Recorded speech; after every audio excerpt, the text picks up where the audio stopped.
नमस्कार, पुरंदर न्यूज चॅनलतर्फे आपलं सर्वांचं स्वागत आहे.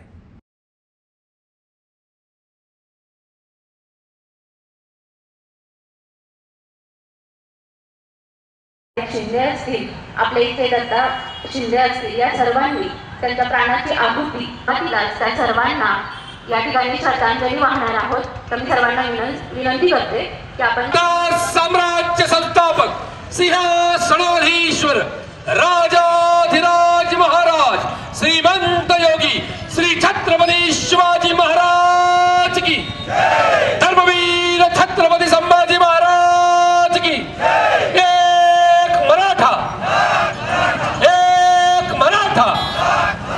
जय जय जय जय जय भवानी जय भवानी. धन्यवाद. स्थानापन्न होऊन घ्यावं. आज खऱ्या अर्थाने ज्यांनी आरक्षणासाठी आपलं बलिदान दिलेलं आहे त्या सर्वांना कुठेतरी ते जिथे कुठे असतील तिथून समाधान वाटत असेल की माझ्या समाजासाठी मी जे काही बलिदान दिलेलं होतं ते व्यर्थ गेलेलं नाही. आणि याचा आनंद जसा त्यांना आहे तसा आपल्या सर्वांनाही निश्चितच आहे.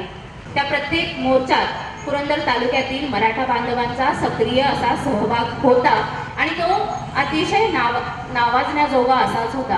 त्याच्यानंतरही आपण थांबलो नाही.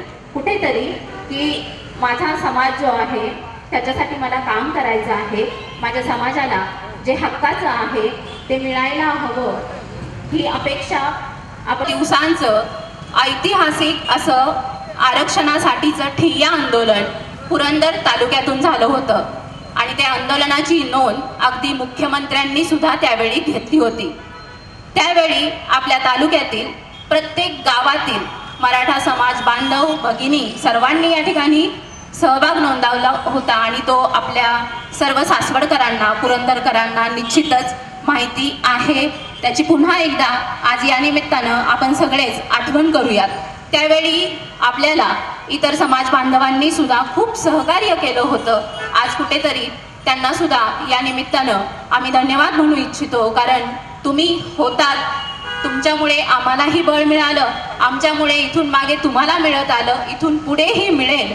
असे सगळेच जर सोबत चालत राहिलो तर छत्रपतींचं जे स्वराज्य तेव्हा होतं ते आत्ता सुद्धा आणि भविष्यात सुद्धा तसंच्या तसं आपण पेलू शकू. आणि ते पेलण्याचं सामर्थ्य आपल्या सर्वांच्यात निश्चितच आहे याची खात्री मला आहे, तुम्हाला आहे आणि हे ऐकणाऱ्या प्रत्येकाला असणारच आहे याची मला खात्री आहे.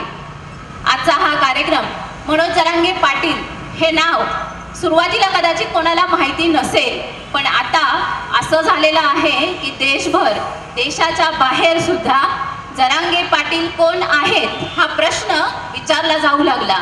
एक मराठा माणूस इतक्या मोठ्या ताकदीनं जो सर्वसामान्य घरातून आलेला आहे, ज्याला कुठलाही राजकीय वारसा नाहीये, ज्याची आर्थिक परिस्थिती जर आपण पाहिली तर अत्यंत बेताची आहे, अशा परिस्थितीत हा माणूस समाजासाठी असा काही लढलाय, असा काही नडलाय व्यवस्थेला की त्यांची वाहवा सारं जग आज करत आहे. आणि कुठेतरी निश्चितच मराठा म्हणून आम्हाला त्यांचा अभिमानच आहे.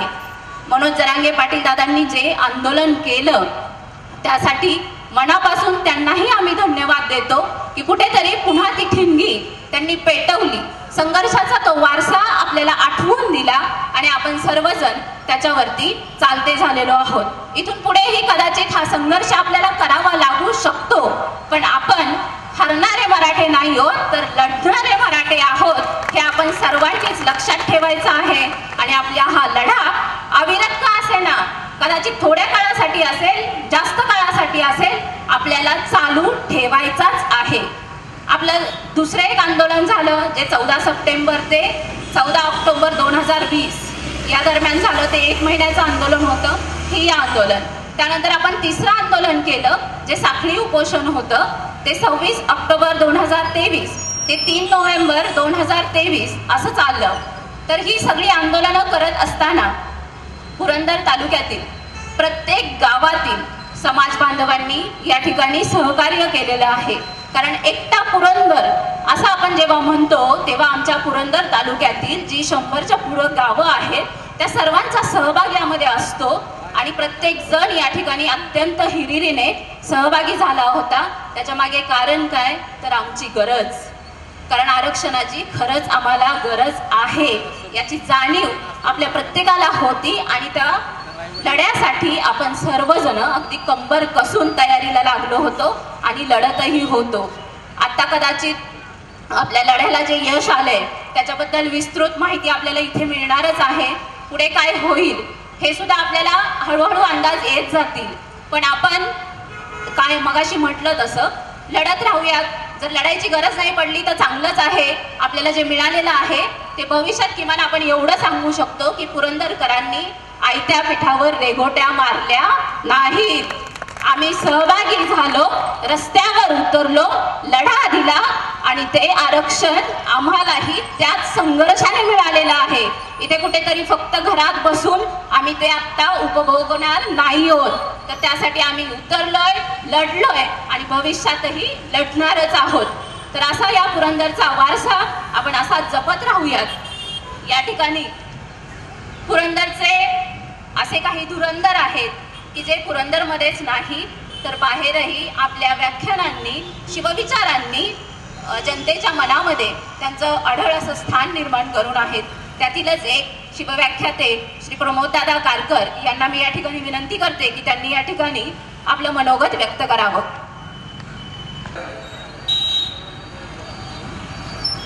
ज्या पवित्र करामाईच्या काठावर अखंड महाराष्ट्राचा आराध्य दैवत जेजुरीचा खंडेराया यांची अवतारभूमी, ब्रह्मदेवाचा अवतार असणाऱ्या संत सोपान काकांचा समाधी सोहळा आणि हिंदवी स्वराज्याच्या तलवारीचं पातं पहिल्यांदा रक्तानं माखलं ती खळद आणि वेलसरची भूमी. स्वराज्याचे दुसरे छत्रपती संभाजी महाराज यांचा जन्म सुद्धा याच पुरंदरच्या मातीमध्ये. अशा पवित्र मातीमध्ये अगोदरचा आपलं जे उपोषण चालू होतं ते थोडंसं पाठीमागं होतं. त्या उपोषणाच्या मंडपामध्ये 2 तोफा होत्या, ज्या शिवकालीन तोफा होत्या. त्यावेळी आपल्याला तोफांची गरज होती. त्या तोफा आपल्यासाठी गरजेच्या होत्या, पण आता तोफा गरजेच्या नाहीयेत. तोफा सोडून थोडंसं पुढे आलोय आणि समोर छत्रपती शिवाजी महाराजांचा विचार आहे आणि वारकरी परंपरेचा वारसा म्हणून आम्ही शांततेच्या मार्गाने मुंबईमध्ये गेलो आणि मुंबईमध्ये गेल्यानंतर आम्हाला यश मिळालं. आज आपण त्या अभूतपूर्व घटनेचे साक्षीदार म्हणून या पवित्र मातीमध्ये सर्वजण उपस्थित आहोत. खर तर गेली कित्येक वर्ष हा लढा सुरू आहे आणि हा लढा सुरू असताना आज आपण संघर्षाची गौरव गाथा हे नाव यासाठीच दिलंय की छत्रपती शिवाजी महाराजांचा या महाराष्ट्रामध्ये जन्म होतो, परंतु छत्रपती शिवाजी महाराजांचा जन्म झाला आणि ते जन्म झाल्याच्या पहिल्याच दिवशी 32 मनाच्या सुवर्ण सिंहासनावर बसलेत असं अजिबात नाही. 19 फेब्रुवारी 1630 ला छत्रपती शिवाजी महाराजांचा जन्म आहे आणि तिथून पुढचे कित्येक वर्ष संघर्ष केल्यानंतर रायगडाच्या 32 मनाच्या सुवर्ण सिंहासनावर छत्रपती शिवाजी महाराजांचा जन्म आहे आणि तोच वसा आणि वारसा घेऊन स्वर्गीय अण्णासाहेब पाटील यांना लढा सुरू केला. या मराठी मातीमध्ये अण्णासाहेब पाटील यासारखं व्यक्तिमत्व गमवावं लागलं आणि त्यानंतरच्या काळामध्ये शेकडो मावळ्यांना आमच्या मातीसाठी आणि मराठी मातीसाठी न्याय मिळाला पाहिजे यासाठी प्रसंगी आपलं प्राणही दिलं, पण माझ्या बांधवांना आरक्षण मिळालं पाहिजे यासाठी अखेरचा श्वास घेणारी बांधव यांना खरं तर प्रथमतः नमन केलं पाहिजे. आणि सगळ्यात महत्वाची गोष्ट, काल पेपरला बातमी होती की तह झाला. मी जाणीवपूर्वक सांगतो तह झाला असं अजिबात म्हणणार नाही, कारण आपल्या मातीचा आणि मराठ्यांचा इतिहास आहे. मी नेहमी सांगत असतो, जो पुरंदरचा तह आहे, ज्या पुरंदराच्या तहामध्ये 23 किल्ले, 4 लाख उत्पन्नाचा प्रदेश आणि स्वतःच्या पोटचं पोर मुघलांकडे गहाण ठेवल्यानंतर छत्रपती शिवाजी महाराजांकडे काहीच उरलं नाही. तो 1665चा काळ आहे, ज्या 1665च्या काळामध्ये छत्रपती शिवाजी महाराजांचा तह आपल्या सगळ्यांना माहिती आहे. महाराज संपले असं सगळ्यांना वाटलं आणि त्यानंतरच्या काळामध्ये छत्रपती शिवाजी महाराजांना आग्र्याला बोलवण्यात आलं आणि महाराजांना आग्र्याला बोलवल्यानंतर औरंगजेबानं अडकून ठेवलाय. पहिल्यांदा तह आहे, त्यानंतर आग्र्यामध्ये अडकून ठेवलाय. मला सांगा, छत्रपती शिवाजी महाराजांना स्वराज्याचा ध्यास सोडला का? महाराज पुरंदराच्या तहामध्ये सुद्धा लढतात, महाराज आग्र्याला सुद्धा जाऊन लढतात. औरंगजेबाला वाटलं आता महाराष्ट्रात संपून टाकू, पण आग्र्याहून महाराजांना सुटका केली, पुन्हा महाराष्ट्राच्या मातीमध्ये आले आणि त्यानंतर सलग 8 ते 9 वर्ष या महाराष्ट्राशी झुंज देत जवळपास 250हून अधिक कडकोड या सह्याद्रीच्या माथ्यावर उभे करत 6 जून 1674ला छत्रपती शिवाजी महाराज रायगडाच्या 32 मनाच्या सुवर्ण सिंहासनावर आरूढ झाले. हा महाराष्ट्राचा इतिहास सांगतो पराभवानंतर यश कसं मिळवायचं आणि तह झाल्यानंतरही 32 मनाचं सुवर्ण सिंहासन कसं उभं करायचं, हा छत्रपती शिवाजी महाराजांचा इतिहास सांगतो. आणि छत्रपती शिवाजी महाराजांच्या या इतिहासाचा विसर आम्हाला अजिबात पडलेला नाही. कारण आज आपण प्रत्येक जण आपापल्या कार्यक्रमामध्ये व्यस्त असतो. इथं उपस्थित असणाऱ्यांचं मी मनापासून यासाठी कौतुक करतो, कारण छत्रपती शिवरायांचा मावळा म्हटल्यानंतर जबाबदारी वाढते. अहो आधी लगीन कोंडाण्याचं मग माझ्या रायबाचं असं म्हणणारे तानाजी मालुसरे कोंडाणा सर करण्यासाठी जातात. घरामध्ये पोराचा हळदीचा कार्यक्रम सुरू आहे, पण तानाजी मालुसरेनं हातामध्ये शमशेर घेतली, कोंडाण्यावर रक्ताचा अभिषेक केला आणि रक्ताचा अभिषेक करून त्या कोंडाण्याला सिंहगड केला. त्या तानाजी मालुसरेंचा पराक्रम आठवला तरी अंगावर सरसरून काटा येतो. आणि आज त्याच मराठी बांधवांना या गोष्टीची जाणीव ठेवली पाहिजे. मनोज दादा जरांगे गेली कित्येक दिवस झालं स्वतःचं घरदार सोडून फक्त आणि फक्त आपल्या पुढच्या पिढीसाठी लढतायत, स्वतःचं घरदार सोडून आपल्या माणसांसाठी लढतायत. आणि ज्या फौजेचा सेनापती निष्ठावान असतो, ज्या फौजेच्या सेनापतीच्या काळजामध्ये छत्रपती शिवरायांचा विचार रुजलेला असतो, ते युद्ध आपण कधीच जिंकलेलं असतं. आणि तह म्हणत असाल तर कोट्यावधी लोक मुंबईमध्ये जाऊन पोचली आणि मुंबईमध्ये जाऊन पोचल्यानंतर कोट्यावधी लोकांची दखल महाराष्ट्र सरकारला घ्यावी लागली. याच्यात आपला तह अजिबात नाही. आणि त्याच्या पुढची गोष्ट आहे, जवळपास 54 लाखाहून अधिक लोकांच्या नोंदी सापडलेत आणि ज्या नोंदी सापडलेत त्याच्यातून आपला फायदाच होणार आहे. पण त्याच्या पलीकडे जाऊन ज्या पद्धतीनं विपर्यास केला जातो, तो विपर्यास करत असताना पुन्हा एकदा छत्रपती शिवाजी महाराजांचा विचार आपल्याला आत्मसात करावा लागेल. कारण आपल्याला आज अनेक बातम्या ऐकायला मिळतील, अनेक लोक सांगतील तुम्हाला आरक्षण दिलंय म्हणतायत, खरं पण ते कुठं दिलंय, ते कशातून दिलंय? तर आम्हाला आरक्षण मिळालंय कारण शेकडो बांधवांच्या प्राणाच्या त्यागातून आणि मनोजदादा जरांगेंच्या लढ्यातून हे आरक्षण मिळालंय. आणि तो पाठीमागं ठेवली आहे, तो पाठीमागं ठेवली आहे. आता तलवारी म्यान केलेत, याचा अर्थ तलवारी चालवता येणार नाही असं अजिबात नाही. आम्हाला तुम्ही आरक्षण दिले असं सांगितलंय, पण आम्ही लढा सोडणार नाही. कारण पुरंदरचा इतिहास दिलेर खान सांगतो, रुक रुक मुरार कशासाठी लढतो, आमच्याकडे तुला जागीर दिली जाईल. कारण मुरारबाजी सांगतात अरे माझ्या राजानं काय कमी केलंय तुझ्याकडे. त्यावेळी कंठस्नान झालेल्या मुरारबाजीनं अखेरच्या श्वासापर्यंत लढा दिला, प्रसंगी अखेरचा श्वास घेतला, पण तत्व आणि निष्ठा बदलली नाही. तो पुरंदरचा इतिहास आहे. जोपर्यंत आपल्याला यशस्वीपणे लढा मिळत नाही तोपर्यंत हा लढा सुरू राहणार आहे. आजची गाथा संघर्षाची गौरव गाथा आहे. आपल्याला कुणबीचा दाखला मिळणार आहे, त्या पुढच्या सगळ्या गोष्टी मिळणार आहेत. पण त्या सगळ्या गोष्टी मिळत असताना आपला लढा अजून संपलेला नाही. कारण अजून आम्ही मैदान सोडलेलं नाही. आणि मराठे जोपर्यंत मैदानात आहेत तोपर्यंत त्या पुण्यामध्ये शाहिस्तेखानाची बोट कापतो, अफजल खानाचा कोथळा बाहेर काढतो आणि प्रसंगी दिल्लीच्या तख्ताला टक्कर देतो. हा आमचा इतिहास आहे.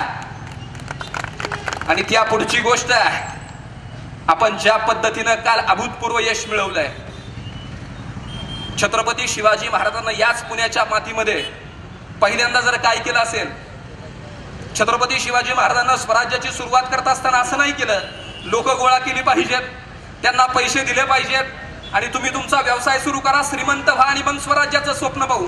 छत्रपती शिवाजी महाराजांना ते नाही केलं. छत्रपती शिवाजी महाराजांना पुण्याच्या कसबा पेठेमध्ये स्वतःच्या हातामध्ये नांगर दिला आणि जगातला एकमेव राज्यकर्ता आहे ज्यानं हातामध्ये नांगर घेऊन मी पहिल्यांदा शेतकरी आहे आणि मी शेतकऱ्यांसाठी माझ्या मातीसाठी लढणार, हा छत्रपती शिवरायांचा विचार आहे. आणि 21व्या शतकामध्ये मनोजदादा जरांगे कुठले उद्योगपती नाही आहेत, मनोजदादा जरांगे कुठले राजकीय पुढारी नाही आहेत, मनोजदादा जरांगे कुठल्या मोठ्या श्रीमंतीचे कंपनीचे मालक नाही आहेत. मनोजदादा जरांगे एक शेतकऱ्याचा पुत्र आहे. हातामध्ये नांगर घेतली तर आम्ही नांगरणीही करतो आणि हातामध्ये लेखणी घेतली तर दिल्लीच्या तख्ताला टक्कर देतो. आणि एक काळ होता 60 मावळ्यांनिशी आम्ही पन्हाळा जिंकला.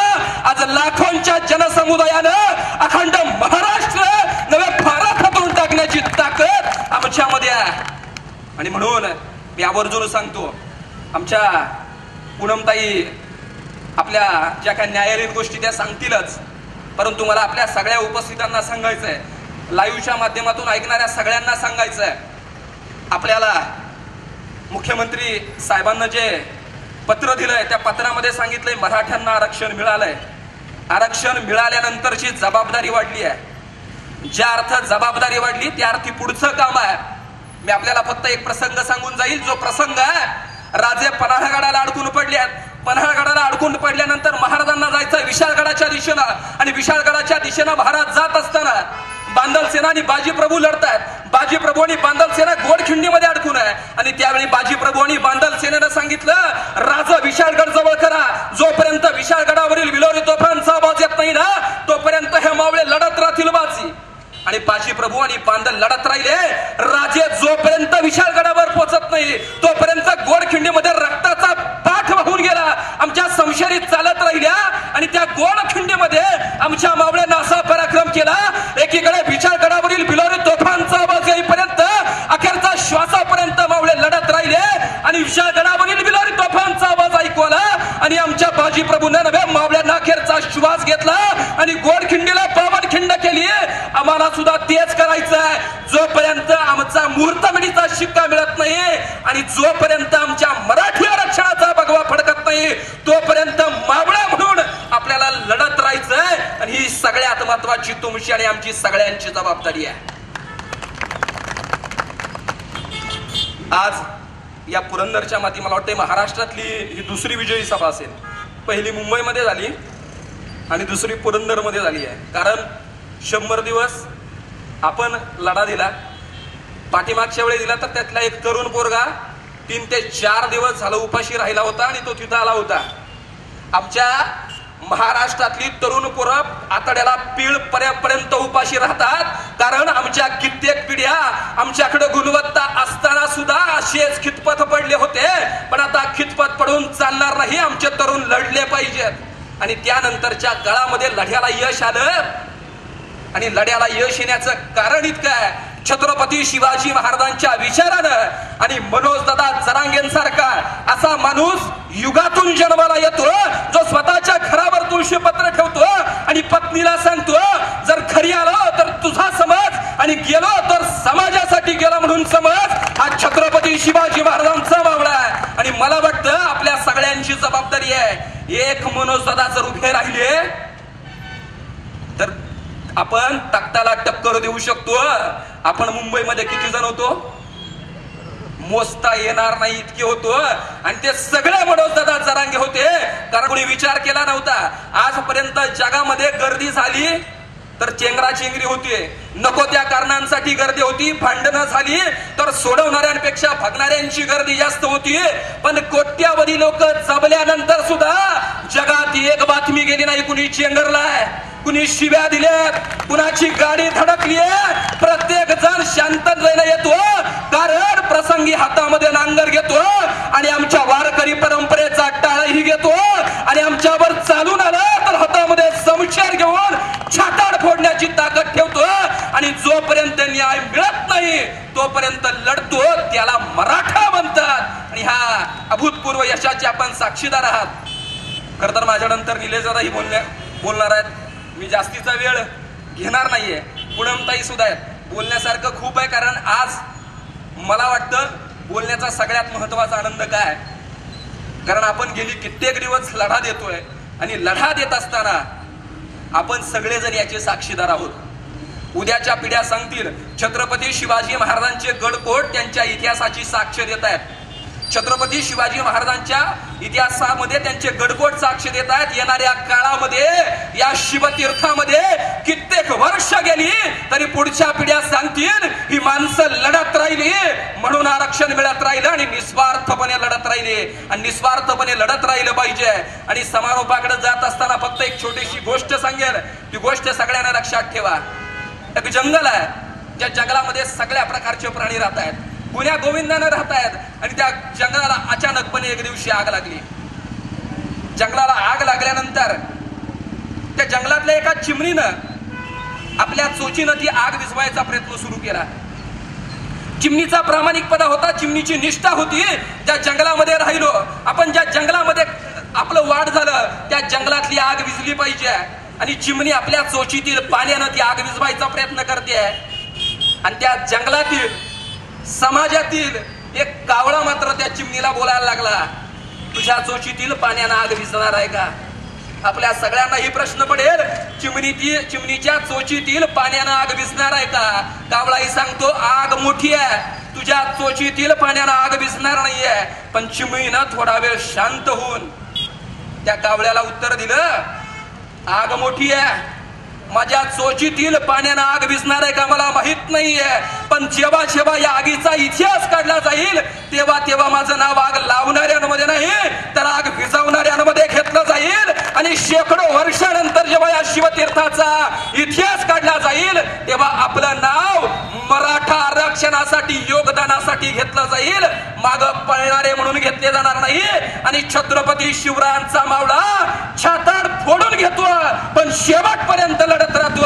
आपल्याला ही छत्रपती शिवरायांच्या निष्ठेनं त्या विचारानं लढलं पाहिजे, हाच माफक आशावाद व्यक्त करतो. बोलताना चुकीचे शब्द आले असतील तर तो केवळ माझ्या बुद्धीचा दोष आहे. चांगला आला असेल ती वारकरी परंपरेची पताका खांद्यावर देणारी आजी आजोबा, संस्काराचं बाळकडू पाजणारे आई वडील, त्यांच्याच पुण्याईनं पंढरीच्या पांडुरंगानं मला दिलेला आशीर्वाद, मी तो तुम्हाला शब्दरूपी वाटलेला प्रसाद असेल. माझ्या युक्तीचा नव्हे हा प्रकार सखा भगवंत वाचा त्याची. आणि विशेष म्हणजे आपण सगळ्यांना आम्हाला बोलण्यासाठी निवडलं हेच आमचं सार्थक आहे आणि छत्रपतींच्या विचारांची पायदूळ होण्याचं भाग्य आपल्यामुळे लाभलं. मनपूर्वक धन्यवाद. शिवरायांचा जो गौरवशाली इतिहास आहे तो पुन्हा एकदा आपल्या नजरेसमोरून तराळून गेला असेल आणि कुठेतरी शिवरायांनी जी स्वराज्याची लढाई लढली तेव्हा आपण असं सांगतो की आमचे पूर्वज होते, त्यांनी बलिदान दिलं, ती नावं आपण पुन्हा पुन्हा भोगत असतो. त्यावेळी आपण म्हणतो आपल्याला त्यामध्ये सहभागी होता आलं नव्हतं, पण आता आपलं हे भाग्य आहे की आपल्या समाजासाठी जी लढाई चाललेली आहे त्याच्यामध्ये आपल्याला उतरता आलं, लढता आलं आणि कदाचित भविष्यात हे सांगताना आपल्या सगळ्यांना तो आनंद, तो अभिमान कायम असाच राहणार आहे. आपल्या पुरंदरच्या मातीतील अजून असेच एक शिवविचारांचे प्रेरक श्री निलेशदादा जगताप यांना मी या ठिकाणी विनंती करते की त्यांनी आपले विचार या ठिकाणी व्यक्त करावे. छत्रपती शिवाजी महाराज, छत्रपती संभाजी महाराज ज्यांचं नाव घेतल्याशिवाय या पुरंदरच्या मातीचा इतिहास पूर्ण होणार नाही ते सरदार गोदाजीराजे जगताप, क्रांतीसूर्य महात्मा ज्योतिबा फुले, लोकराजा राजर्षी शाहू महाराज, विश्वरत्न डॉक्टर बाबासाहेब आंबेडकर, क्रांतीज्योती सावित्रीबाई फुले, पुण्यश्लोक अहिल्यादेवी होळकर, महाराणी ताराबाई, महाराणी येसूबाई या सगळ्या महामातांना सगळ्यात पहिल्यांदा अभिवादन करतो. खरं तर 40 वर्षापूर्वी कोयनेच्या खोऱ्यातल्या अण्णासाहेब पाटलांनी मराठा आरक्षणाचा लढा चालू केला. आज 40 वर्षानंतर गोदा तीराच्या मनोज जरांगे पाटील नावाच्या योद्ध्यानं या लढ्याचा शेवट केलेला पाहायला मिळतो. या महाराष्ट्रामध्ये अनेक लोकांनी सांगितलं की गटातटात विभागलेला, पक्षापक्षात विभागलेला मराठा कधीच एक होऊ शकत नाही, कधीच एक होऊ शकत नाही म्हणणारा हाच मराठा आज एक होतो आणि आरक्षणाचा लढा जिंकतो हे महाराष्ट्राच्या मातीनं पाहिलेलं आहे. आज येणाऱ्या काळामध्ये अनेक लोक म्हणतात कालपर्यंत अनेक ओबीसी मोर्चे निघाले, मराठ्यांचे मोर्चे निघाले, इथून पुढे तमाम आता आपण सर्वजण ओबीसी झालो आहे, इथून पुढे महाराष्ट्रातल्या ओबीसी समाजाचा चेहरा जर कोण असेल, महाराष्ट्रातला ओबीसी नेता जर कोण असेल तर तो भुजबळ फिजबळ नाही. येणाऱ्या काळामध्ये महाराष्ट्रातल्या ओबीसींचा एकच नेता आहे मनोज जरांगे पाटील. हे मराठ्यांनी महाराष्ट्राला सांगितलं पाहिजे, हे महाराष्ट्राच्या वतीने सांगितलं पाहिजे. अरे 40 वर्ष झालं आम्ही जण सर्वजण लढतोय. आमच्या रक्तातला आपण 58 शांततेत मोर्चे काढले. मराठ्यांच्या रक्तातला म्हणजे आपण इतिहासामध्ये जरी पाहिलं आणि वर्तमान काळामध्ये जरी पाहिलं तरी मुख मोर्चांचा अध्याय जरी संपला असला ना तरी मराठ्यांच्या रक्तातला लढा उभाना हा संपलेला नाही हे मराठ्यांनी दाखवून दिलेला आहे. काल परवा खर तर पिंपरी चिंचवडला ज्यावेळेस हा मराठा मोर्चा आला होता आपण पुरंदरकरांनी भाकरी त्या ठिकाणी पाठवल्या. आम्ही जेजुरीतले काही तरुण ज्यावेळेस बीईचे पुढे आणि वेगवेगळं साहित्य घेऊन त्या ठिकाणी गेलो सांगायला अभिमान वाटतो मराठा समाजाचं दातृत्व काय. आम्ही रात्रीच्या 12 वाजता पिंपरी चिंचवडला पोहोचलो. पहाटे 5 वाजेपर्यंत आम्ही रस्त्यावरून जाणाऱ्या आपल्या मराठा बांधवांना वेगवेगळं साहित्य देत होतो. आमच्या समाजाचं वेगळेपण काय आहे तुम्ही कुठेही वाटा. फुकट ज्यावेळेस दिलं जातं ना त्यावेळेस लोक रांगा लावून घेतात. मी खोटं बोलणार नाही. माझ्या सोबत असणारे तरुण या ठिकाणी साक्षीला आहेत. ज्यावेळेस आम्ही रस्त्यावरून जाणाऱ्या बांधवांना किंवा त्या बांधवांच्या गाडीमध्ये साहित्य देत होतो त्यावेळेस त्या जरांगे पाटलांसोबत जाणार होत्या गाडीतली लोक म्हणायची आमच्या गाडीमध्ये भरपूर आहे दुसरी कुणाला गरज असेल ना तर त्या आपल्या बांधवांना द्या. अरे थंडीची तमा न बाळगता कोणत्याही म्हणजे आडोशाशिवाय आमचा मराठा बांधव मुंबईला जात असताना पाण्याच्या बाटल्या किंवा वेगवेगळ्या प्रकारचं खाद्य दिलं ना तर माझं पोट भरलंय दुसऱ्याला द्या हे सांगणारा मराठा समाज आहे. आणि म्हणूनच आम्ही सांगतो मराठ्यांचा लढा हा कुणाच्या वाट्याच्या भाकरीसाठी नव्हता तर आम्हाला आमच्या वाट्याची भाकरी हवी आहे याच्यासाठी आमचा लढा होता. खरं तर अनेक लोक म्हणतात सोशल मीडियावर पाहिलं तर वेगवेगळ्या प्रकारचे मतप्रवाह आहेत की तह झाला असं झालं तसं झालं. आज या शिवतीर्थावरती सांगतोय मराठा आरक्षण देत असताना मराठा आरक्षण आपल्याला मिळाले असं आपण समजू पण मराठा आरक्षण देत असताना जे जे काही शब्द मराठ्यांना दिले हे जर पूर्ण केले नाहीत आणि मराठ्यांशी जर दगाफटका करण्याचा प्रयत्न केला तर या महाराष्ट्राचा इतिहास साक्षी आहे. अफजल खान या महाराष्ट्रावरती आला. अफजल खानानं छत्रपती शिवाजी महाराजांसोबत दगाफटका केला. अफजल खानानं दगाफटका केला की महाराजांनी अफजल खानाचा कोता बाहेर काढला.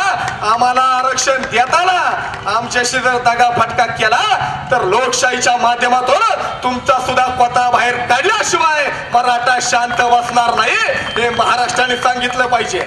काल आपला लढा यशस्वी झाल्यानंतर काही नेते टीव्हीच्या माध्यमातून आमच्यावरती वेगवेगळ्या टीका करायला लागले. आज या शिवतीर्थाच्या माध्यमातून सांगतोय 350 वर्षापूर्वी म्हणजे भुजबळ सारखे नेते आपल्यावरती टीका करायला लागले.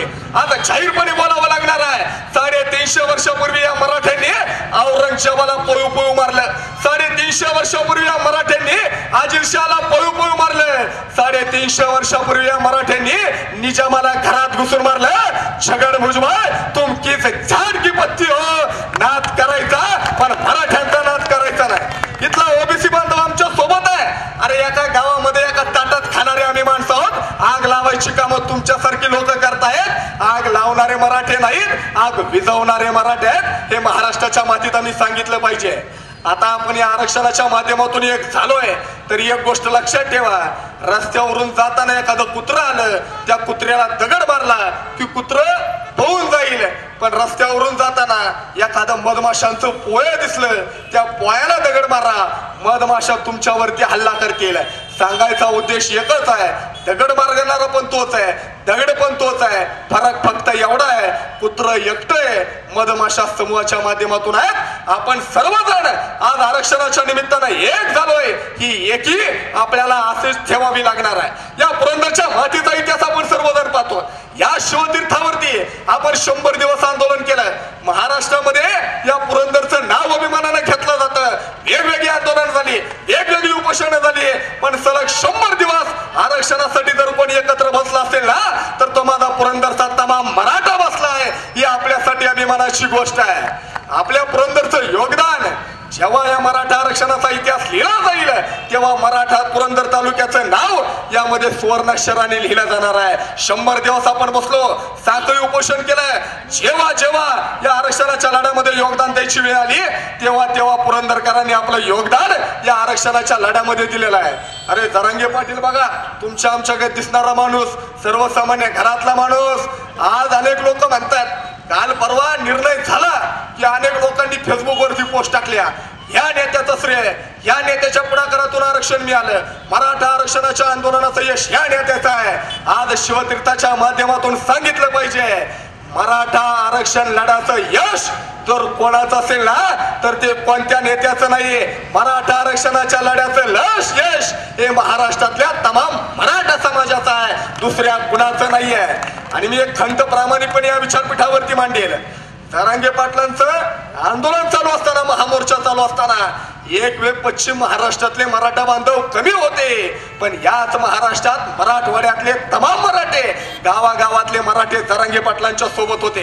जरांगे पाटलांनी कालच सांगितलंय, आरक्षण लढा यशस्वी झालाय, पण आरक्षण आता आपला लढा यशस्वी जरी आज झाला असला तरी आपली लढाई थांबलेली नाही, आपलं आंदोलन थांबलेलं नाहीये. आपलं आंदोलन हे त्या ठिकाणी स्थगित झालेलं आहे. जोपर्यंत या महाराष्ट्रातला प्रत्येक मराठा हा ओबीसी होत नाही तोपर्यंत आपला लढा थांबणार नाहीये, याची जाणीव आपल्या सर्वांनी या माध्यमातून घ्यायची आहे.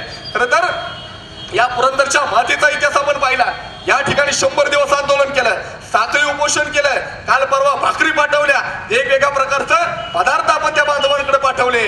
आणि पुरंदर मधले सुद्धा अनेक आपले बांधव त्या ठिकाणी मुंबईला, त्या ठिकाणी लढायला त्या ठिकाणी गेले होते. खरं तर आता या निमित्तानं आपण एक आलोय ना, ही आपली एकी आपल्या सर्वांना अशीच ठेवावी लागणार आहे. पुरंदर मधला तमाम मराठा आता एक झालाय. याच्यानंतर सुद्धा पुरंदर तालुक्यातल्या कोणत्याही बांधवावरती जर अन्याय झाला, खोटे नाटे काही प्रकार झाला, त्याच्यावर कोणतं संकट आलं तरी सुद्धा आपल्याला मराठा म्हणून एक व्हावं लागणार आहे. आज या मराठा आरक्षणाच्या लढ्याच्या माध्यमातून स्वर्गीय अण्णासाहेब पाटील असतील किंवा आपल्या पुरंदरचे दत्तात्रय शिंदे असतील, या तज्ञात अनेक मराठ्यांनी बलिदान दिलंय. या सगळ्यांच्या बलिदानाच्या माध्यमातून आपल्याला आरक्षण मिळालेलं पाहायला मिळतं. या देशामध्ये मुंबई कधीच कुणासाठी थांबली नाही. मनोज जरांगे पाटील नावाचा एकमेव योद्धा आहे की त्याच्यामुळे दिल्ली थांबायला लागली. आणि एका नेत्याने मध्यंतरी विचारलं होतं, आपल्यावरती टीका करताना एक नेता म्हटला होता, या महाराष्ट्राचा 7/12 काय मराठ्यांच्या मालकीचा आहे का? होय, या महाराष्ट्राचा 7/12 हा मराठ्यांच्या मालकीचा आहे, म्हणून महाराष्ट्र शांत आहे. महाराष्ट्र जर आमचा नसताना तर आरक्षणासाठी कधीच आमच्या बांधवांनी काय केलं असतं, पण महाराष्ट्रात एकही चुकीची घटना घडली नाही, कारण महाराष्ट्राचा 7/12 मी आमचा मानतो.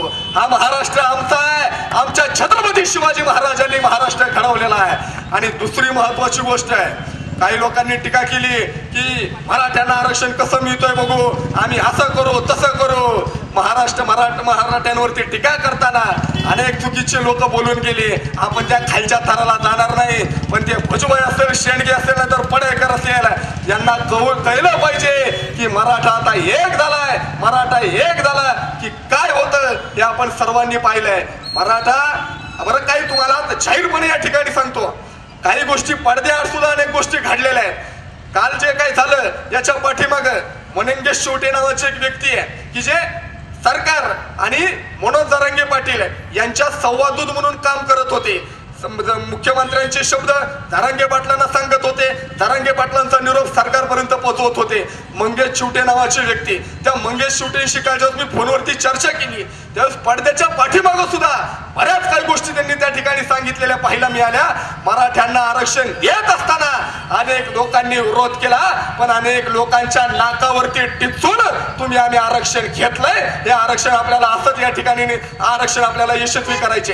काय सरकारचा GR आला काल, अध्यादेशाला या ठिकाणी मॅडम बोलणार आहेत, पण त्यातल्या काही गोष्टी आपण जर पाहिल्या तर कुणबी म्हणून नोंद ज्यांची आहे त्यांच्या नातेवाईकांना सगळे सोयऱ्यांना आरक्षण मिळणार आहे. मात्र काही गोष्टींची अजूनही त्या ठिकाणी उघड होणं गरजेचं आहे, कारण मी पश्चिम महाराष्ट्रातला आहे, माझ्या जातीच्या दाखल्यावरती मराठा आहे, माझ्या पाठीमागं कुठंच कुणबी नोंद आढळली नाही, पण माझी बायको विदर्भाची आहे आणि माझ्या बायकोच्या दाखल्यावरती कुणबी म्हणून उल्लेख आहे. मग तिच्यामुळे आता माझ्या मुलीला आरक्षण मिळणार का, या गोष्टी सुद्धा आपल्या सर्वांच्या समोर आल्या पाहिजेत. शिक्षणाच्या फी बाबत म्हणजे माझ्यासारखं पोरग ज्यावेळेस मी 10वी नंतर पुण्यात कॉलेजला गेलो, ज्यावेळेस इतर समाजाचं काही समाजाची पोरं 2000 रुपये फी भरत होती, काही समाजाची पोरं 15,000 रुपये फी भरत होती, त्यावेळेस माझ्या बापानं कष्ट करून माझ्यासाठी 40,000 रुपयाची फी भरलेली आहे. हे आम्ही उपभोगलेलं आहे. शाळेमध्ये जाताना, कॉलेजमध्ये शिकताना 1000 रुपयांच्या फी आमच्या पोरांनी भरलेल्या आहेत. माझ्या बापानं आयुष्यभर दुसऱ्याची घरं रंगवली.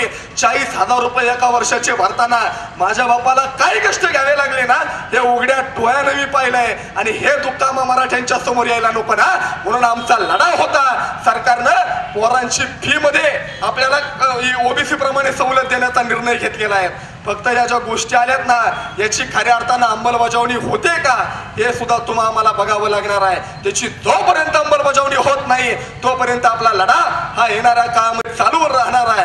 इथे ज्यावेळेस मराठा आरक्षणाचा इतिहास लिहिला जाईल त्यावेळेस मनोज जरांगेंच्या सोबत एक पाऊल का होईना त्यांच्या सोबत चाललेल्या प्रत्येक मराठ्याचं सुवर्णाक्षरांनी त्या ठिकाणी लिहिलं जाणार आहे. मी माझं भाग्य समजतो की मनोज जरांगे पाटलांचे जेव्हा दौरे चालू होते त्यावेळेस भोरची सभा असेल किंवा मराठवाड्यातला 1-2 सभा असतील, त्यांच्या स्टेजवरती मला प्रमुख वक्ता म्हणून बोलता आलं होतं. 2018 साली शिवबा संघटना जरांगे पाटलांची, त्यांनी शिवजयंतीच्या कार्यक्रमात माझ्यासारख्याला बोलवलं होतं. हे माझं भाग्य मी या निमित्तानं समजतो. आज प्रमोदराव म्हणाले त्यानुसारच की या ठिकाणी आपण सर्वांनी आम्हासारख्यांना इथं बोलण्याची संधी दिली, त्याबद्दल मी मनापासून आपल्या सर्वांना धन्यवाद व्यक्त करतो. शेवट पुन्हा एकदा तेच सांगेल, आता एकत्र आलोय, आपल्यात फूट पडून देऊ नका. जेव्हा जेव्हा उद्या वेळ येईल, जेव्हा जेव्हा परत एखादी लढाई लढायची असेल ना, तेव्हा सुद्धा याच ताकदीनं या शिवतीर्थावरती आपण सर्वजण याल ही अपेक्षा व्यक्त करतो. वेगवेगळे मतप्रवाह येतील, टीका होतील, सगळ्या काही गोष्टी होतील, पण इथून पुढे ओबीसी समाजातला सगळ्यात मोठा घटक हा मराठा आहे. समाजाचा मोठा घटक म्हणून इतर सर्वांना सोबत घेऊन या महाराष्ट्रामध्ये शिवरायांच्या विचारांचं राज्य स्वराज्य आपल्या सर्वांच्या माध्यमातून येऊ ही अपेक्षा व्यक्त करतो. एकदा जोरात आवाज आला पाहिजे, बोला छत्रपती शिवाजी महाराज की. आवाज जोरात आला पाहिजे. अरे मराठे मुंबईमध्ये घुसले, हादरा मुंबईला नाही बसला. मराठे मुंबईला घुसले की हादरा दिल्लीच्या तख्ताला बसला.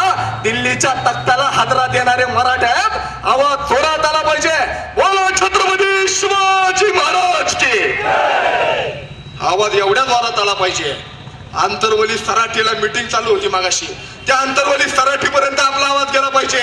जरांगे पाटलांना कळलं पाहिजे, अरे पुरंदरचा मराठा सुद्धा माझ्या सोबत आहे. जोरात आवाज आला पाहिजे, छत्रपती शिवाजी महाराज की. एक मराठा, एक मराठा. उद्या यदा कदाचित जरांगे पाटलांनी परत लढाई चालू केली ना, तर आपण सर्वजण त्या ठिकाणी जायचंय याच्यासाठी जायचंय. ज्यावेळेस 10 वर्षांनी आपली पोरं आपल्याला विचारतील ना की जरांगे पाटलांचा लढा चालू असताना तुम्ही कुठं होता, आपण आपल्या लेकरांना सांगितलं पाहिजे जरांगे पाटलांचा लढा चालू असताना आम्ही त्या काळामध्ये जरांगे पाटलांच्या खांद्याला खांदा देऊन मराठा समाजाच्या लढ्यात होतो, आम्ही घरात बसणारे नव्हतो. हे सांगण्याची ताकद सुद्धा आपल्या सर्वांच्या समोर आली पाहिजे. शेवट एक मराठा, एक मराठा. धन्यवाद. जय जिजाऊ, जय शिवराय, जय स्तु मराठा. देत असतात, त्यामुळेच कदाचित पुरंदर हा अशा पद्धतीने लढवय्या होता आणि आता सुद्धा राहिलेला आहे.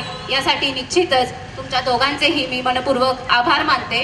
यानंतर ज्या कायदेविषयक बाबींबद्दल आपण मगासपासून पुन्हा पुन्हा उल्लेख करतोय, त्या कायदेविषयक बाबी नक्की काय आहेत हे आपल्याला या ठिकाणी ॲडव्होकेट पूनमताई शिंदे समजावून सांगतील. सर्वांनी आपण ते शांतपणे ऐकूया, जेणेकरून आपल्या शंकांचं निरसन या ठिकाणी होईल. हिंदवी स्वराज्याचं देखणं स्वप्न ज्यांनी पाहिलं त्या राजमाता राजश्री जिजाऊ साहेब, ते स्वप्न सत्यात उतरवण्यासाठी रक्ताचं पाणी करणारे छत्रपती शिवाजी महाराज आणि अंगात रक्ताचा शेवटचा थेंब असेपर्यंत शत्रूची झुंज देणारे छत्रपती संभाजी महाराज यांना माझे त्रिवार अभिवादन. आता माझ्या आधी 2 व्यक्ती बोलले, ते बोलल्यानंतर मला नाही वाटत की इथं प्रत्येकाचा अंग शहारला असेल, कारण छत्रपती शिवाजी महाराजांचं फक्त नाव जरी घेतलं तरी ज्यांचं अंग शहारतं तो खरा मराठा.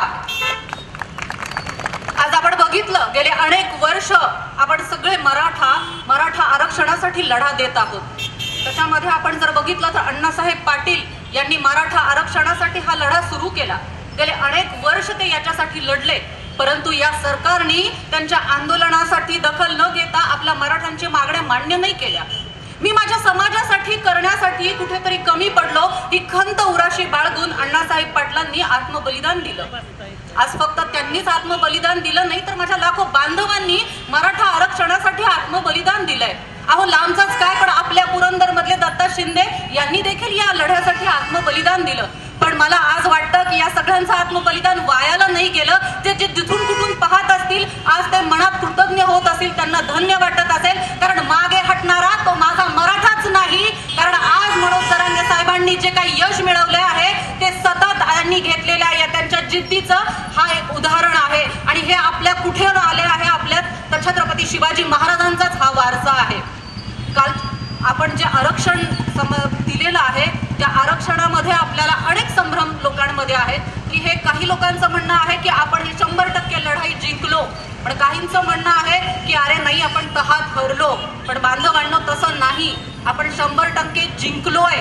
काल जी 26 जानेवारी दिवशी सरकारने जो काही GR जे काही अधिसूचना काढली तीच खरी आपली दिवाळी आहे. कारण त्याच दिवशी आपल्याला 100% आरक्षण मिळालेलं आहे. पण फक्त ते कोणत्या बाजूनी आणि कसं समजून घ्यायचंय हे आपण बघूयात. ह्या जो काही आता मनोज जरांगे साहेबांनी जे काही लढा दिला त्या ज्या लढ्यामध्ये आपल्या ज्या काही मागण्या मान्य झालेल्या आहेत त्या काही मुख्य मागण्या आहेत त्या मी तुम्हाला थोडक्यात सांगते. एक पहिली मागणी जी मान्य झालेली आहे ते म्हणजे नोंदी मिळालेल्या सर्व लोकांच्या परिवारास कुणबी प्रमाणपत्र मिळाले पाहिजे अशी मागणी मनोज जरांगे साहेबांनी केली होती आणि ती मान्य झालेली आहे. दुसरी मागणी राज्यभरामध्ये 54 लाख नाही तर 57 लाख नोंदी मिळाल्या आहेत. तसेच आतापर्यंत 37 लाख लोकांना प्रमाणपत्र दिले गेले आहे, त्याचा डेटा आम्हाला द्या अशी मागणी जरांगे साहेबांनी केली होती. ती देखील कालच्या ह्याच्यामध्ये मान्य झालेली आहे. तिसरा आहे शिंदे समिती रद्द करण्याची नाही. अनेक लोकांची मागणी होती की शिंदे समिती ही रद्द करा, परंतु ही जरांगे साहेब यांची मागणी आहे ती मान्य केलेली आहे की ही समिती रद्द होणार नाही. सरकारने 2 महिने मुदत वाढवली, तसेच समितीचा मुदत आणखीन टप्प्याने वाढवणार असल्याचे देखील मान्य केलेले आहे. तिसरं जे आहे सगळे सोयऱ्यांना प्रमाणपत्र मिळाले पाहिजे, त्याशिवाय सोयऱ्यांचा फायदा होणार नाही असे जरांगे साहेबांची मागणी होती, ती देखील सरकारने मान्य केलेली आहे. पुढे ज्या महाराष्ट्रांच्या मराठी कुणबी नोंदी नाहीत त्या बांधवांना शपथपत्र करून द्यायचे आहे. त्या शपथपत्राच्या आधारावर त्याला प्रमाणपत्र द्यायचे आहे. हे शपथपत्र 100 रुपयांना आहे, परंतु ते मोफत देण्याची मागणी देखील त्यांनी मान्य केलेली आहे. पुढे आहे अंतरवाली सराटीसह मराठा आंदोलकांवरती सर्व गुन्हे मागे घ्या, त्यासाठी गृह विभागाने पत्र द्या अशी जरांगेंची मागणी होती, ती देखील मान्य झालेली आहे. सकाळपासून काही मीडियामध्ये अशा देखील गोष्टी आहेत की मराठ्यांचे सरसकट गुन्हे मान्य केले जाणार नाहीत, जे गुन्हे गंभीर स्वरूपाचे आहेत ते मागे घेतले जाणार नाही. पण या सरकारला आपण या सगळ्यांच्या माध्यमातून हेच सांगायचं आहे की मराठा आंदोलनाच्या संदर्भात माझ्या मराठा बांधवांवरती जे जे गुन्हे केलेले आहेत ते सरसकट मागे हे घ्यावेच लागतील, त्याशिवाय हा मराठा शांत बसणार नाही, ही आपली एक मुख्य मागणी आहे. त्यानंतर मराठा समाजाला आरक्षण मिळेपर्यंत सरकार भरती करायची नाही, जर भरती केलीच तर आमच्या जागा राखीव ठेवायच्यात, ही आपली मागणी होती आणि ती मागणी देखील सुद्धा मान्य केलेली आहे. म्हणजे आता जे काही भरती होणार आहे ती एकतर होणार नाही आणि जर ती झालीच तर आपल्या मराठा बांधवांच्या ज्या जागा आहेत त्या तशाच रिझर्व ठेवल्या जाणार आहेत. ही सुद्धा एक आपलं खूप मोठं यश आहे, पण आपली ही मागणी मान्य झालेली आहे. पुढं आहे की क्युरिट पिटिशनचा विषय सर्वोच्च न्यायालयात आहे, ते आरक्षण मिळेपर्यंत आणि मराठा समाजाला 100% शिक्षण मोफत करण्यात यावं ही मागणी होती. आपण जर बघितलं तर हे आरक्षण हे मिळेपर्यंत आपली जी काही सर्वोच्च 100% शिक्षण आहे ती मागणी सुद्धा मान्य झालेली आहे. म्हणजे आपण जर बघितलं ह्या एवढ्या सगळ्या आपल्या मागण्या जर बघितल्या त्या मान्य झाल्यात, मग मला सांगा आपलं 100% यश मिळालं नाही का? तरी सुद्धा अजून आपल्या सगळ्यांचा एक प्रश्न राहतो की कालचा हा जो GR आलेला आहे तर तो हा आपल्या तोंडाला पानं पुसणारा आहे. जरांगे साहेब तर हात हरले या आणि अशा अनेक प्रकारच्या बांधवांनो ह्या केवळ अफवा आहेत, असं काहीही झालेलं नाहीये. कारण आपल्या बांधवांचं असं म्हणणं होतं की आम्हाला 100% सरसकट आरक्षण द्या म्हणून, परंतु हे आरक्षण देऊन ते आरक्षण टिकणारं देखील असायला हवं. जर 100% आरक्षण हे OBC कोट्यातून देणं कायद्याच्या दृष्टीने पूर्णपणे अशक्य आहे, त्यामुळे असं आरक्षण आपल्याला मिळूनही उपयोग नाही. यासाठी हे जे काल आपण जी अधिसूचना काढलेली आहे, ज्याला आपण GR म्हणतो, तो GR जो मसुदा काल 26 जानेवारी रोजी प्रसिद्ध झालेला आहे. आणि हा जो मसुदा आहे तो काही कुणी एका दुसऱ्याने किंवा असाच तयार केलेला नाहीये, तर तो कायद्याचे तज्ज्ञ जे आहेत, ते न्यायाधीश आहेत, त्यांनी हा मसुदा केलेला आहे की जो उद्या कोर्टात आव्हानित झाल्यानंतर 100% टिकणारा असाच हा GR आहे. तर तो कसा टिकणार आहे हे मी तुम्हाला थोडक्यात सांगते. कालचा जर आपण 26 जानेवारी रोजीचा ही जी अधिसूचना बघितली तर त्याच्यामध्ये, या अधिसूचनेमध्ये त्याचं हेडिंगच असं आहे, महाराष्ट्र अधिसूचित जाती, अनुसूचित जमाती, विमुक्त जाती, भटक्या जमाती, इतर मागासवर्गीय व विशेष मागास प्रवर्ग जात अधिनियम 2000. याच्यामध्ये त्यांनी अधिनियम कलम 18 मध्ये एक कलम ऍड केलेला आहे. त्या कलमामध्ये हा जो मसुदा आहे तो तयार करण्यात आलेला आहे. आणि हा मसुदा जो आहे तो 16 फेब्रुवारी 2024 रोजी फायनलाइज होणार आहे किंवा त्याच्यानंतर तो त्या विचारात घेणार आहे. म्हणजे अजूनही हा जो GR काल प्रसिद्ध 26 जानेवारीला झालेला आहे तो फायनल नाही. ही सुद्धा त्याच्यातली तेवढीच महत्वाची बाब आहे. त्याच्यामध्ये हे जे विरोधक आहेत आता ते याच्यामध्ये लोकांना, या सगळ्यांना हरकती मागवत आहेत की जेणेकरून हा आपला जो काही केलेला मसुदा आहे तो टिकणार नाही किंवा त्याला कुठेतरी चॅलेंज व्हावं. पण तो करतानाच इतका परिपक्व केलेला आहे की तो 100% टिकणार आहे. पहिला जो काही आपण नियमांचा जो मसुदा होता तर तुम्ही म्हणताल की याच्या आधी सुद्धा आरक्षण दिलंच होतं, पण त्या आरक्षणामध्ये सुद्धा त्यांनी एक शब्द जो ऍड केलेला होता की सगळे सोयरे. आपल्या सगळ्यांना कन्फ्युजन करणारा, संभ्रमात टाकणारा आणि तितकाच दिलासा देणारा हा शब्द आहे सगळे सोयरे. जो या आधीच्या याच्यामध्ये सुद्धा हा सगळे सोयरे हा शब्द होता. पण बांधवांनो, जर आपण बघितलं तर आधीचा जो सगळे सोयरे या अधिनियमामधला जो शब्द होता तो अतिशय संक्षिप्त स्वरूपामध्ये होता. संक्षिप्त म्हणजे मग त्या सगळे सोयऱ्यांमध्ये कोण येणार होतं, तर फक्त जो अर्जदार असणार आहे त्याचे पंजोबा, आजोबा, वडील, तो काका आणि पुतणे, एवढे लिमिटेड जे व्यक्ती आहेत ते सगळे सोयरे एवढ्या कॅटेगरीमध्ये येणार होते.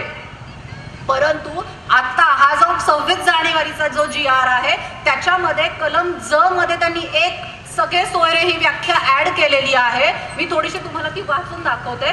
सगळे सोयरे या वर्गातील नातेवाईक म्हणजे अर्जदाराचे वडील, आजोबा, पंजोबा व त्यापूर्वीच्या पिढ्यामध्ये जातीमधील झालेल्या लग्न संबंधातून पूर्वी निर्माण झालेले नातेवाईक असा असेल की जो पूर्वीच्या याच्यामध्ये नव्हता, की जे जातीमध्ये लग्न झालेल्या नातेसंबंधातून निर्माण झालेले नातेवाईक.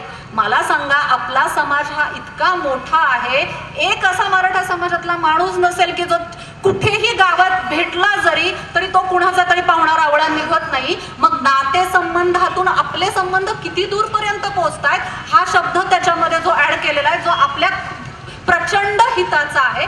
त्याच पुढे जाऊन त्यांनी पुढे आणखीन एक ऍड केलेला आहे. नियम क्रमांक 5 उपनियम 6 मध्ये पुढे तरतूद जोडण्यात आलेली आहे. मी वाचून दाखवते ती तुम्हाला. कुणबी नोंद मिळालेल्या नागरिकांच्या रक्त नात्यातील काका, पुतणे, भाऊ, भाऊकीतील असा नातेवाईक तथा पितृसत्ताक पद्धतीने सगळे सोयरे तसे नातेवाईक अथवा सगळे सोयरे अर्जदाराने असे शपथपत्र पुरावा म्हणून उपलब्ध करून दिल्यास त्याची गृह चौकशी करून त्यांना त्याच्या रक्ताच्या सगळ्या सोयऱ्यांना कुणबी जात प्रमाणपत्र तपासणी करून तात्काळ देण्यात येणार आहे. म्हणजे मला सांगा, फक्त आतापर्यंत पितृसत्ताक म्हणजे वडिलांकडचे जे काही नातेवाईक पण नाही म्हणता येणार, फक्त आपल्या घरातले जे काही आहेत आजोबा, पंजोबा एवढ्यांपुरते सगळ्या सोयऱ्यांची व्याख्या त्यांनी मर्यादित ठेवली होती. परंतु आता त्यांनी कुणाकुणाचं त्याच्यामध्ये ऍड करतायत की जे आपल्या रक्ताच्या नातेसंबंधातले सगळे सोयरे आहेत त्यांच्या जर अशा कोणाला प्रमाणपत्र जर मिळालं असेल, त्यांची जर अशी नोंद आढळली असेल तर त्याचा फायदा आपल्याला घेता येणार आहे. आता हे सगळं वाचल्यानंतर सगळे सोयरे या शब्दाबद्दल आणखीन काही प्रश्न आपल्याला पडतात की हे फक्त सगळे सोयरे म्हणजे काय, नक्की कोण कोण येणार आहे याच्यामध्ये.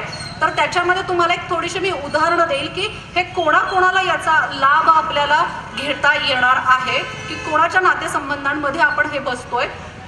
उदाहरण आपण जर बघितलं तर आधीच्या याच्यामध्ये ज्या एखाद्या मुलीचं लग्न सजातीय झालेलं आहे तर त्याच्या नातेवाईकांना याचा लाभ घेता येणार आहे का? म्हणजे माझं विवाह माझ्या सजातीय मध्ये झालेला आहे, माझ्या काही लोकांकडे, सासरच्या लोकांकडे कुणबी प्रमाणपत्र आहे पण माझ्या माहेरकडच्या लोकांकडे नाहीये, तर माझ्या माहेरकडच्या लोकांना त्या नोंदीचा फायदा घेता येणार आहे. ही एक खूप महत्वाची बाब आहे. मला सांगा, माझ्याकडे ते नाहीये पण माझ्या जर नातेवाईकांकडे आहे तर त्याचा फायदा आपल्याला घेता येणार आहे. दुसरं म्हणजे जर आपण बघितलं, माझ्या मावशीकडे उदाहरणार्थ अशा प्रकारचा कुणबी दाखला आहे तर तो माझ्या मुलांना घेता येईल का? हा सगळ्यात मोठा प्रश्न आहे. तर त्याचं उत्तर आहे हो, घेता येणार आहे.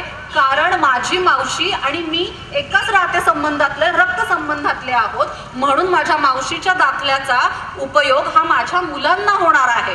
ही सुद्धा खूप मोठी विस्तृत गोष्ट आहे. याच्यामध्ये सख्खीच मावशी पाहिजे हे देखील कुठे नमूद नाहीये.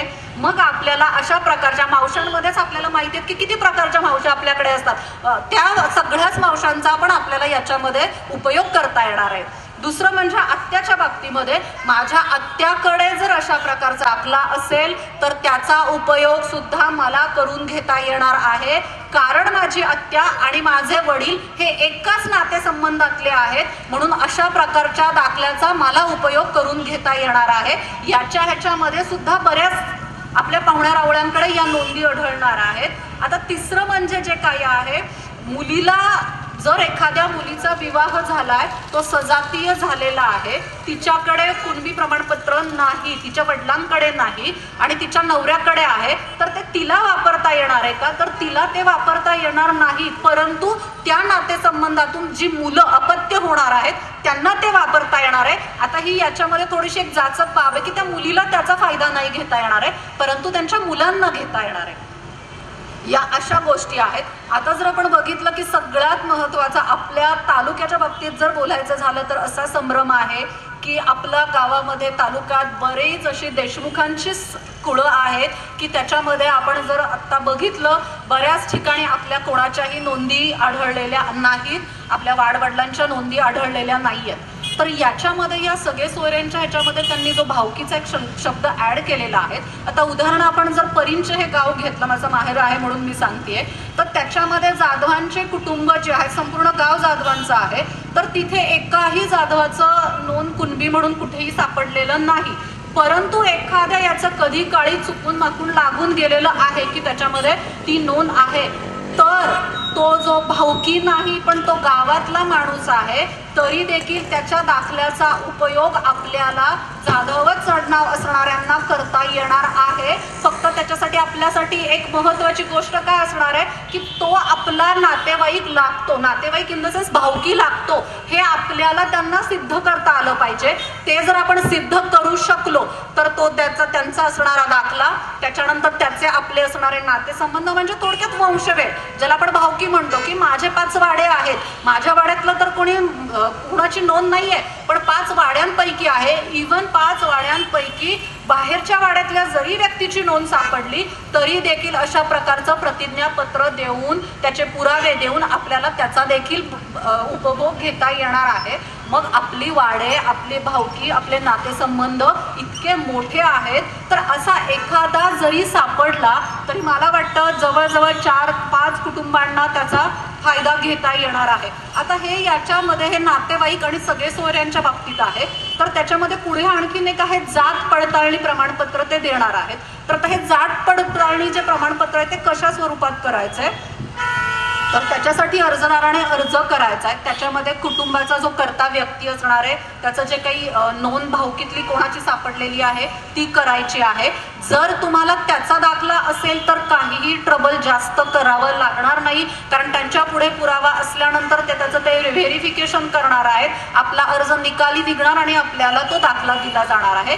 दुसरं असं की या अशा प्रकारच्या रक्त नातेसंबंधाचा जर फायदा आपण घेतला, आडनावाच्या याचा जरी फायदा घेतला, तरी मला वाटतं गावामध्ये एखाद्या व्यक्तीचं जरी झालं तरी आपल्या बऱ्यापैकी बांधवांना त्याचा फायदा मिळणार आहे. पाहुणे रावळ्यांमध्ये जे मुलीकडच्या जे आहेत, ज्या मुली आपल्या गेलेल्या आहेत, मग बहिणी असतील, आपल्या आत्या असतील, त्यांच्या इकडे जरी कोणाच्या अशा प्रकारच्या नोंदी आढळल्या तरी देखील आपल्याला फायदा मिळणार आहे. म्हणजे या सगळ्या जर याच्यामध्ये आपण बघितलं, काल 26 जानेवारीला जो मसुदा जाहीर केलेला आहे, त्या मसुद्यात सगळ्यात महत्वाचं आपल्या बाजूने असणारा एक जो शब्द आहे सगळे सोयरे, त्याचं त्यांनी केलेलं विस्तृत रूपांतर, हा एवढा आपला यश आहे. जसं आपल्या सगळ्यांच्या मनात आहे तसंच ही 100% लढाई आपण नक्कीच नाही जिंकलेलो.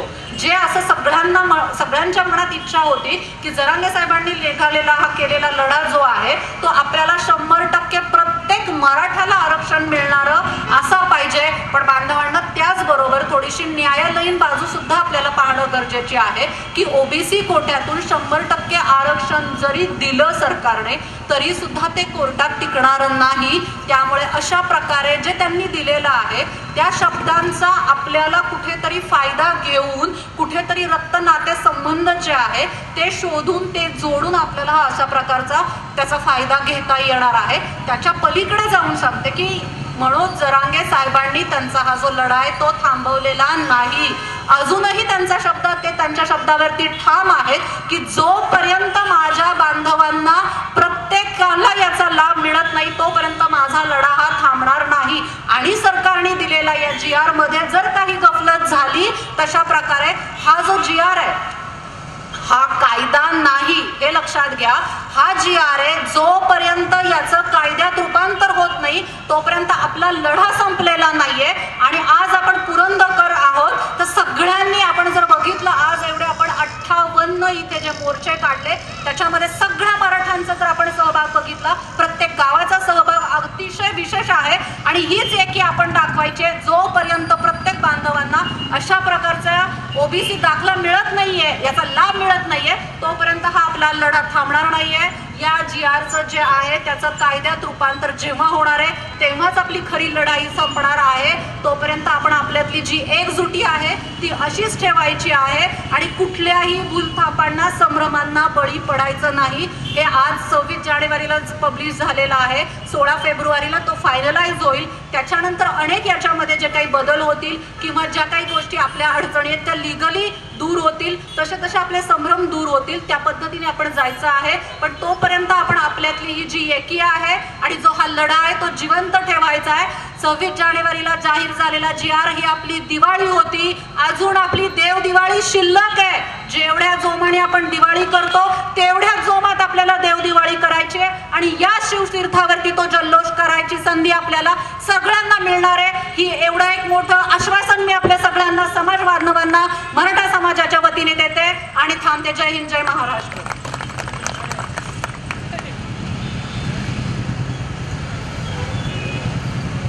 धन्यवाद पूनमताई. या ठिकाणी आपल्याला कायदेविषयक बाबींबद्दल अजूनही काही संभ्रम असेल किंवा भविष्यात जेव्हा जेव्हा हे सगळं प्रोसेस होईल त्यावेळी आपल्याला काही अडचणी आल्या तरी सासवड बार असोसिएशनचा प्रत्येक सदस्य आपल्याला या ठिकाणी योग्य ते मार्गदर्शन करण्यासाठी तत्पर आहे असं त्यांनी आपल्याला यापूर्वीही सांगितलेलं आहे आणि ते त्यांचा शब्द निश्चितच पाळतायत आणि पाळणारही आहेत.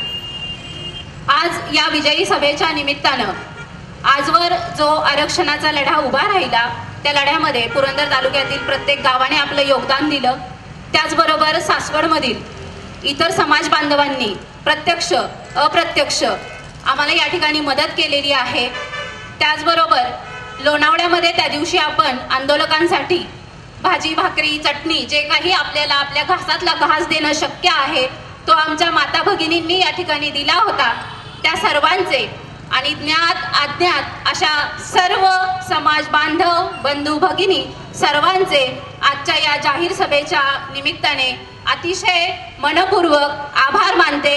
कारण तुम्ही सर्व आहात म्हणून आम्ही आहोत आणि आम्ही आहोत म्हणून आपण सगळे या ठिकाणी असेच एकजुटीने राहणार आहोत. मराठ्यांची ही एकीची वज्रमूठ आता अशीच राहायला हवी. भविष्यात जो काही लढा आपला चालेल त्याच्यासाठी पुरंदर असाच याच्यापेक्षा जास्त ताकदीने उभा राहावा असं मला स्वतःलाही वाटतं. मी आता स्वतः पुरंदरमधून बारामती तालुक्यामध्ये शिफ्ट झालेली आहे पण कुठेतरी माझा पुरंदर ही जी भावना आहे ती सुटत नाही. ती तुमच्या प्रत्येकामध्ये राहावी ही माझीही इच्छा आहे. आणि आपण या ठिकाणी आपल्या या आजच्या विजयी सभेचा समारोप महाराष्ट्र गीताने करणार आहोत. कारण आपण नेहमीच म्हणतो मराठ्यांचा महाराष्ट्र होता, आहे आणि तो भविष्यातही राहणार आहे. मी सर्वांना या ठिकाणी विनंती करते की आपण महाराष्ट्र गीतासाठी सर्वांनी या ठिकाणी उभे राहूयात.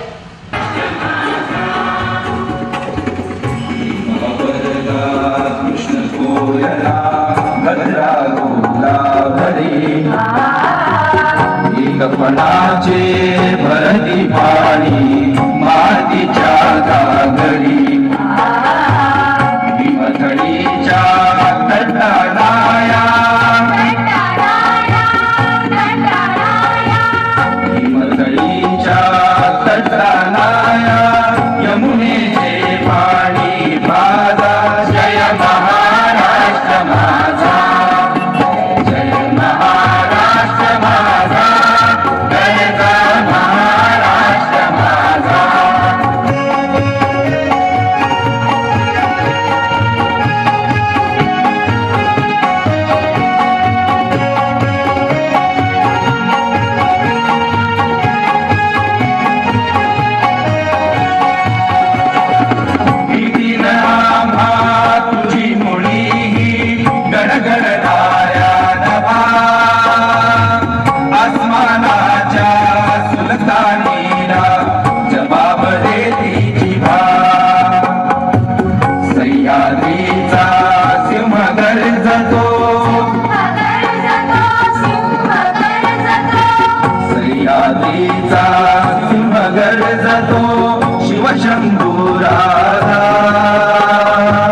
दरी दरी तुन राध गुंदला महाराष्ट्र माझा जय जय महाराष्ट्र माझा गर्जा महाराष्ट्र माझा.